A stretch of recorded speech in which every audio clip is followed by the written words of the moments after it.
Hey guys, it's James from the Family Media Network, bringing a new series today. We're going to do a series of how-tos.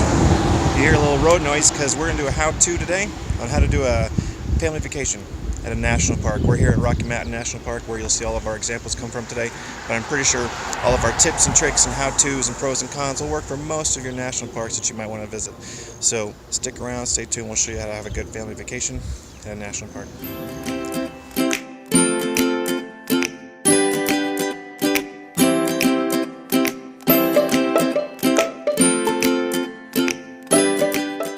Hey, so my biggest pro tip for a national park vacation is planning ahead.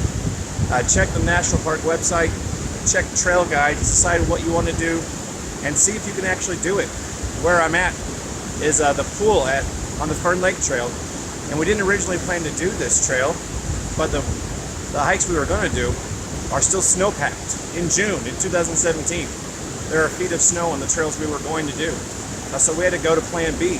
And it's supposed to rain later today, so we might head to plan C for whatever we want to do later. So when you're thinking about your national park vacation, you've got to plan ahead and do plan A, B, and C. So be flexible, think about what's important to you and your family when you're out on the trail or when you're inside of a national park, because for us it's hiking. And so we've got to find places like this where it's a little off the beaten path. It's a couple miles out, we'll walk a couple miles back. And I'll show you a couple other reasons you might want to plan ahead when we get back to the parking lot. We'll see how much more full it is now than when we left at 7:30. Hey, so quick pro tip for national park vacation. They're great for early risers. If you like seeing 7 o'clock in the rear view mirror, then these vacations are perfect for you guys. We're here already on the trail at 7:30. We're all packed up and ready to go. We got some water and everything. We're gonna go about 4 miles today with our kids.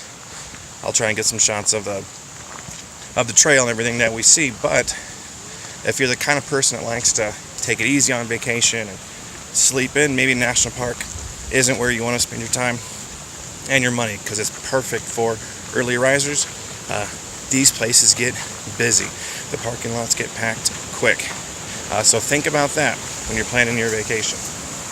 So I said the park is for early birds. You notice this parking lot behind me is pretty full. We're here about 11 o'clock, and this is not the most popular place in the park, and it's really full. You might have circled a couple times. There are a lot of places and a lot of parks that are going to be crazy busy really, really early. If you're not there by 9, you're not going to get a spot. Luckily, a lot of these national parks have shuttles that you can take. That'll get you back and forth between satellite lots. So again, that's another thing that you need to think about.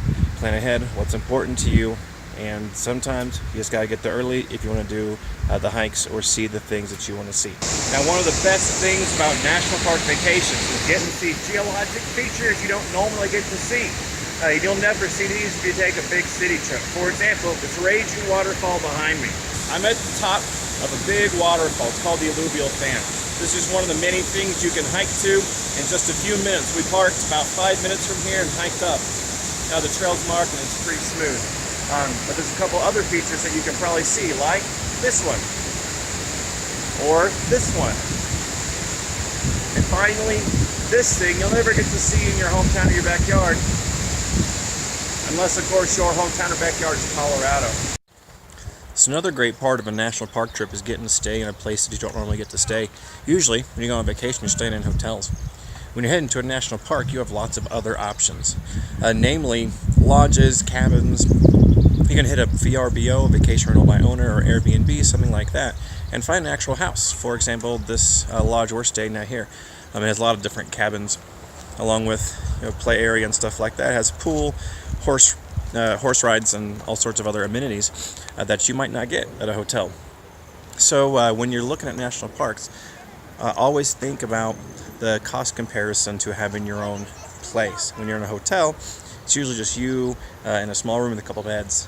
Maybe you've got breakfast, and if you're a place, some places have dinner now, or at least snacks in the evening, but here in a place like a lodge or in a cabin or at an Airbnb, you have an entire house to yourself. So that saves you cost on dinner. So if you're looking at cabins, they might be more expensive than a regular hotel room, but keep in mind you're saving costs in other places, and you have a lot more convenience than you would in a hotel. I guess depending on whether or not you think cooking for yourself is a convenience. But also, it lets you share the cost with other families.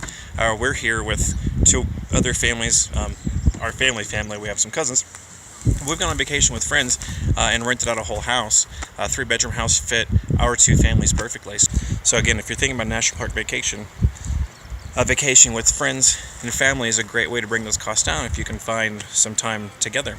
And it also gives you that time together, because if you're at a hotel, you probably have to go back to separate rooms, which isn't always ideal. Hey, so the other thing you don't get to see very often, there can be wildlife. We've seen turkeys, llamas so far, and right back here is a moose live and in person, right back here. So national parks, it's like a zoo, except, oh, he's on the move, he's right here. Except you get to see native animals where they actually are. So that's, again, another awesome reason to come check out these national parks on your next family vacation. Alright guys, so that's our video on how to do a national park vacation. I gotta be kind of quiet because me and my son just climbed to the top of Lily Mountain, and so you're seeing our view that we have from up here. Hopefully we gave you some good ideas for how to do a national park vacation.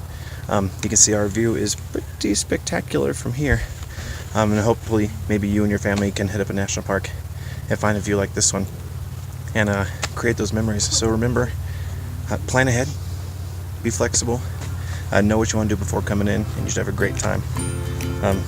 Remember to like and subscribe. All the links will be down in the description, and we'll see you next week here on the Family Media Network. Bye bye.